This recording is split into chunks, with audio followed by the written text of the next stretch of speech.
नमस्ते बच्चों। आज हम पढ़ेंगे क्लास 7 का वसंत, चैप्टर नंबर 11 नीलकंठ। यह एक रेखा चित्र है और इसे लिखा है महादेवी वर्मा जी ने। उस दिन एक अतिथि को स्टेशन पहुंचाकर मैं लौट रही थी कि चिड़ियों और खरगोशों की दुकान का ध्यान आ गया और मैंने ड्राइवर को उसी ओर चलने का आदेश दिया। बड़े मियाँ चिड़िया वाले की दुकान के निकट पहुंचते ही उन्होंने सड़क पर आकर ड्राइवर को रुकने का संकेत दिया। मेरे कोई प्रश्न करने के पहले ही उन्होंने कहना आरंभ किया, सलाम गुरुजी, पिछली बार आने पर आपने मोर के बच्चों के लिए पूछा था। शंकरगढ़ से एक चिड़ीमार 2 मोर के बच्चे पकड़ लाया है। एक मोर है, एक मोरनी, आप पाल लें। मोर के पंजों से दवा बनती है। सो ऐसे ही लोग खरीदने आए थे। आखिर मेरे सीने में भी तो इंसान का दिल है।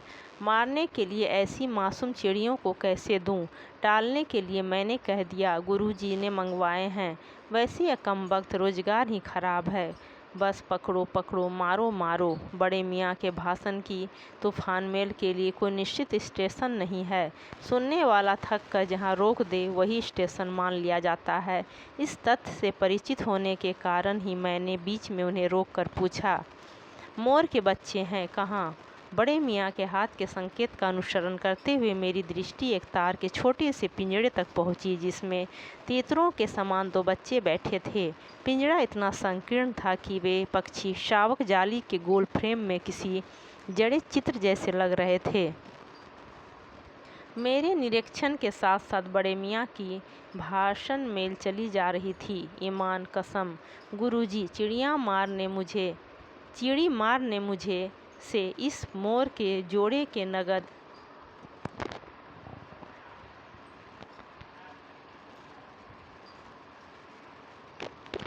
30 रुपये लिए हैं। 12 कहाँ? भाई जरा सोच तो, अभी इनमें मोर की कोई खासियत भी है कि तू इतनी बड़ी कीमत ही मांगने चला? पर वह मुंजी क्यों सुनने लगा। आपका ख्याल करके अछता पछता कर देना ही पड़ा। अब आप जो मुनासिब समझें। अस्तु 30 चिड़ीमार के नाम के और 5 बड़े मियाँ के ईमान के देकर जब मैंने वह छोटा पिंजड़ा कार में रखा, तब मानो वह जाली के चौखटे का चित्र जीवित हो गया। दोनों पक्षी शावकों के छटपटाने से लगता था मानो पिंजड़ा ही सजीव और उड़ने योग्य हो गया है।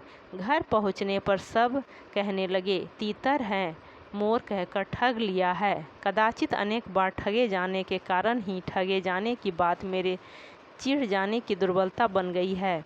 अप्रसन्न होकर मैंने कहा, मोर के क्या सुरखाव के पर लगे हैं? है तो पक्षी ही। चिढ़ा दिया जाने के कारण ही संभवतः उन दोनों पक्षियों के प्रति मेरे व्यवहार और यत्न में कुछ विशेषता आ गई। पहले अपने पढ़ने लिखने के कमरे में उनका पिंजड़ा रखकर उसका दरवाज़ा खोला, फिर 2 कटोरों में सत्तू की छोटी छोटी गोलियां और पानी रखा। वे दोनों चूहेदानी जैसे पिंजड़े से निकलकर कमरे में मानो खो गए। कभी मेज के नीचे घुस गए, कभी अलमारी के पीछे।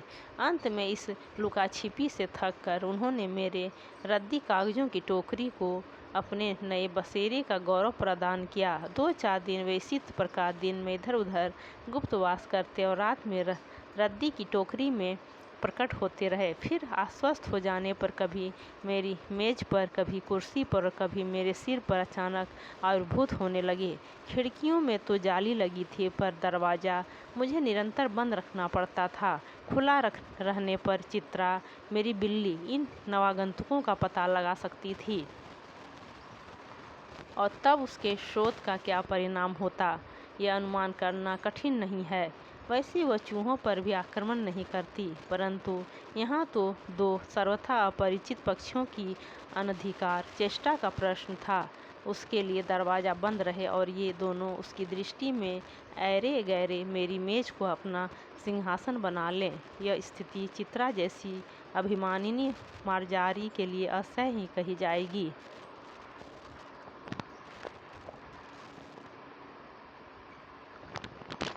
जब मेरे कमरे का कायाकल्प चिड़ियाखाने के रूप में होने लगा, तब मैंने बड़ी कठिनाई से दोनों चिड़ियों को पकड़कर जाली के बड़े घर में पहुंचाया, जो मेरे जीव जंतुओं का सामान्य निवास है। दोनों नवागंतुकों ने पहले से रहने वालों को में वैसा ही कौतूहल जगाया जैसा नववधू के आगमन पर परिवार में स्वाभाविक है। लक्का कबूतर नाचना छोड़कर दौड़ पड़े और उनके चारों ओर घूम घूम कर गुटरगू गुटरगू की रागनी अलापने लगे। बड़े खरगोश सभ्य सभासदों के समान क्रम से बैठकर गंभीर भाव से उनका निरीक्षण करने लगे। उनकी गेंद जैसे छोटे खरगोश उनके चारों ओर उछल कूद मचाने लगे। तोते मानो भली भांति देखने के लिए एक आंख बंद करके उनका परीक्षण करने लगे। उस दिन मेरे चिड़ियाघर में मानो भूचाल आ गया। धीरे धीरे दोनों मोर के बच्चे बढ़ने लगे। उनका कायाकल्प वैसा ही क्रमशः और रंगमय था जैसा इल्ली से तितली का बनना। मोर के सिर की कलगी और सघन, ऊंची तथा चमकीली हो गई। चोंच अधिक बंकिम और पैनी हो गई। गोल आँखों में इंद्रिनी की नीलाभ द्युति झलकने लगी। लंबी नील हरित ग्रीवा की हर भंगिमा में धूप छाई तरंगे उठने गिरने लगीं। दक्षिण वाम दोनों पंखों में सलेटी और सफ़ेद आलेखन स्पष्ट होने लगे। पूँछ लंबी हुई और उसके पंखों पर चंद्रिकाओं के धनुषी रंग उद्दीप्त हो उठे। रंग रहित पैरों को गर्वीली गति ने एक नई गरिमा से रंजित कर दिया। उसका गर्दन ऊंची कर देखना, विशेष भंगिमा के साथ उसे नीची कर दाना चुगना, पानी पीना, टेढ़ी कर शब्द सुनना आदि क्रियाओं में जो सुकुमारता और सौंदर्य था, उसका अनुभव देखकर ही किया जा सकता है। गति का चित्र नहीं आंका जा सकता। मोरनी का विकास मोर के समान चमत्कारिक तो नहीं हुआ, परंतु अपनी लंबी धूप छाई गर्दन, हवा में चंचल कलगी, पंखों की श्याम श्वेत पत्रलेखा, मंथर गति आदि से वह भी मोर की उपयुक्त सहचारिणी होने का प्रमाण देने लगी।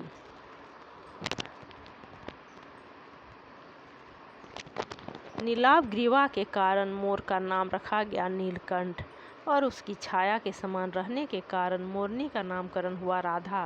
मुझे स्वयं ज्ञात नहीं कि कब नीलकंठ ने अपने आप को चिड़ियाघर के निवासी जीव जंतुओं का सेनापति और संरक्षक नियुक्त कर लिया।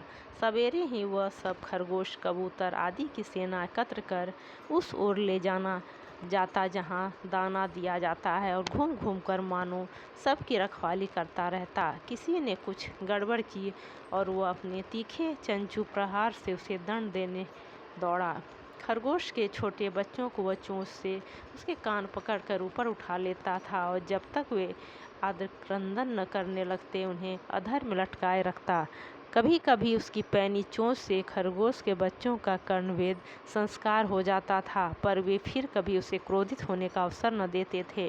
दंड विधान के समान ही उन जीव जंतुओं के प्रति उसका प्रेम भी असाधारण था। प्रायः वह मिट्टी में पंख फैलाकर बैठ जाता और वे सब उसकी लंबी पूँछ और सघन पंखों में छुआ छुअल सा खेलते रहते थे। ऐसी ही किसी स्थिति में एक सांप जाली के भीतर पहुंच गया। सब जीव जंतु भागकर इधर उधर छिप गए। केवल एक शिशु खरगोश सांप की पकड़ में आ गया। निगलने के प्रयास में सांप ने उसका आधा पिछला शरीर तो मुंह में दबा रखा था, शेष आधा जो बाहर था उससे चींची का स्वर भी इतना तीव्र नहीं निकल सकता था कि किसी को स्पष्ट सुनाई दे सके। नीलकंठ दूर ऊपर झूले में सो रहा था। उसी के चौकन्ने कानों ने उसे मंद स्वर की व्यथा पहचानी, और वह पूँछ पंख समेट कर सर से एक झपट्टे में नीचे आ गया। संभवतः अपनी सहज चेतना से ही उसने समझ लिया होगा कि सांप के फन पर चोंच मारने से खरगोश भी घायल हो सकता है।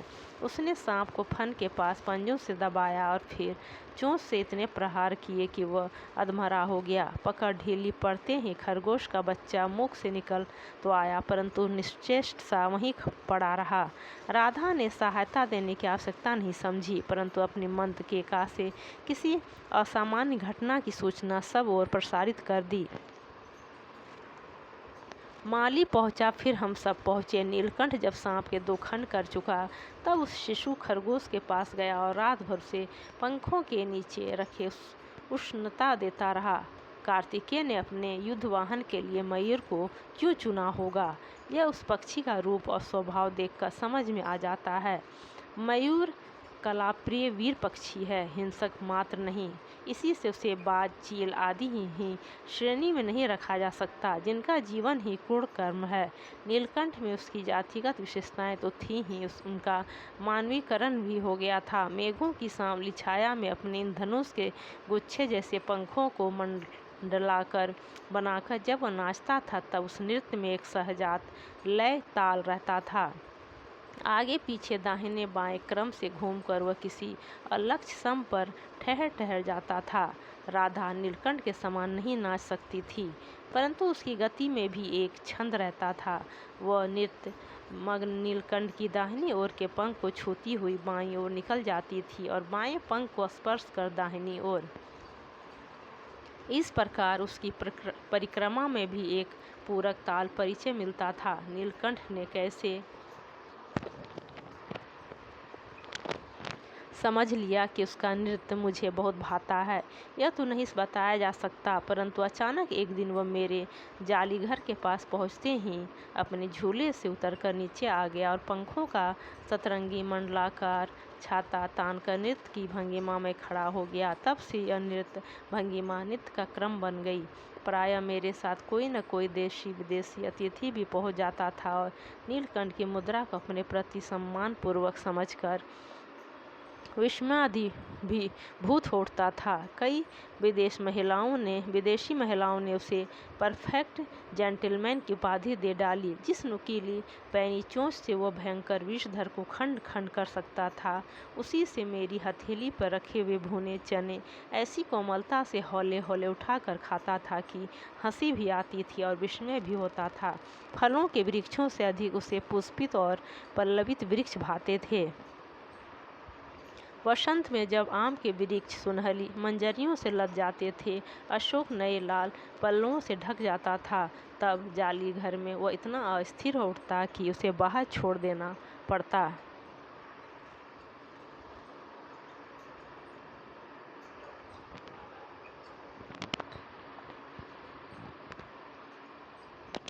नीलकंठ और राधा की सबसे प्रिय ऋतु तो वर्षा ही थी। मेघों के उमड़ आने से पहले ही वे हवा में उसकी सजल आहट पा लेते थे और तब उसकी मंद केका की गूंज अनुगूंज तीव्र से तीव्रतर होती हुई मानो बूंदों के उतरने के लिए सोपान पंक्ति बनने लगती थी। मेघ के गर्जन के ताल पर ही उसके तन में नृत्य का आरंभ होता और फिर मेघ जितना अधिक गरजता, बिजली जितनी अधिक चमकती, बूंदों की रिमझिमाहट जितनी तीव्र होती जाती, नीलकंठ के नृत्य का वेग उतना ही अधिक बढ़ता जाता और उसकी केका का स्वर उतना ही मंद्र से मंद्रतर होता जाता। वर्षा के थम जाने पर वह दाहिने पंजे पर दाहिना पंख और बाएं पर बायां पंख फैलाकर सुखाता। कभी कभी वे दोनों एक दूसरे के पंखों से टपकने वाली बूंदों को चोंच से पी पी कर पंखों का गीलापन दूर करते रहते। इस आनंदोत्सव की रागिनी में बेमेल स्वर कैसे बज उठा, यह भी एक करुण कथा है।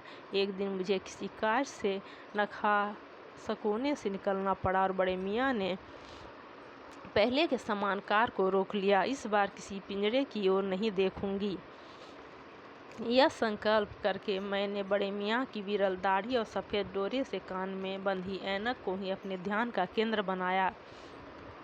पर बड़े मियाँ के पैरों के पास जो मोरनी पड़ी थी, उसे अनदेखा करना कठिन था। मोरनी राधा के समान ही थी। उसके मूंज से बंधे दोनों पंजों की उंगलियां टूटकर इस प्रकार एकत्रित हो गई थी कि वह खड़ी ही नहीं हो सकती थी। बड़े मियाँ की भाषण मेल फिर दौड़ने लगी। देखिए गुरुजी, कमबख्त चिड़ी मार ने बेचारी का क्या हाल किया है।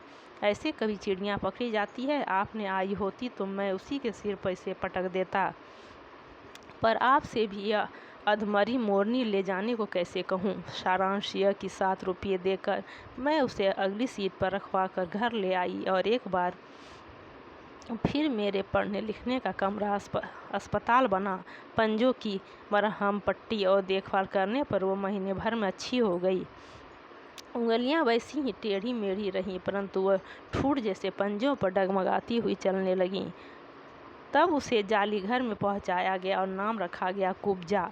नाम के अनुरूप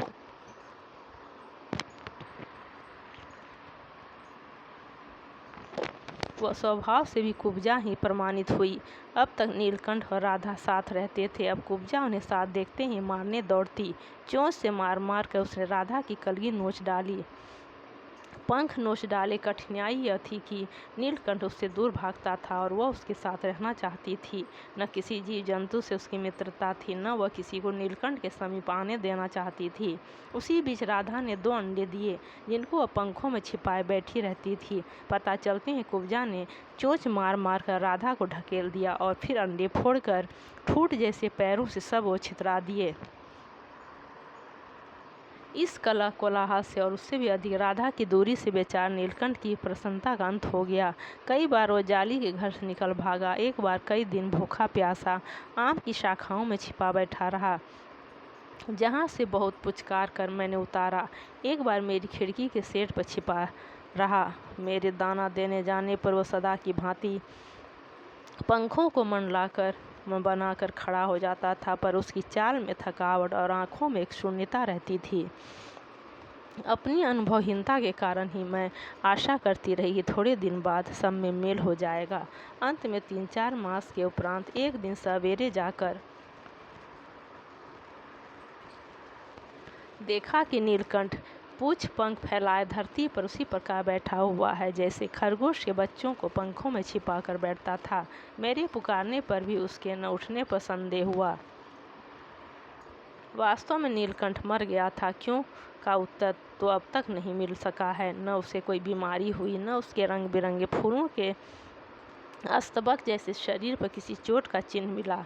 मैं अपने शॉल में लपेटकर उसे संगम ले गई। जब गंगा की बीजधार में उसे प्रवाहित किया गया, तब उसके पंखों की चंद्रिकाओं से प्रतिबिंबित होकर गंगा का चौड़ा पाट एक विशाल मयूर के समान तरंगित हो उठा। नीलकंठ के न रहने पर राधा तो निश्चेष्ट सी कई दिन कोने में बैठी रही। वह कई बार भाग कर लौट आया था, अतः वह प्रतीक्षा के भाव से द्वार पर दृष्टि लगाए रहती थी। पर कुब्जा ने कोलाहल के साथ ढूंढ आरंभ की। खोज के क्रम में वह प्राय जाली का दरवाज़ा खुलते ही बाहर निकल आती थी और आम, अशोक, कचनार आदि की शाखाओं में नीलकंठ को ढूंढती रहती थी। एक दिन आम से उतरी ही थी कि कजली सामने पड़ गई। स्वभाव के अनुसार उसने कुछ कजली पर भी चोंच से प्रहार किया।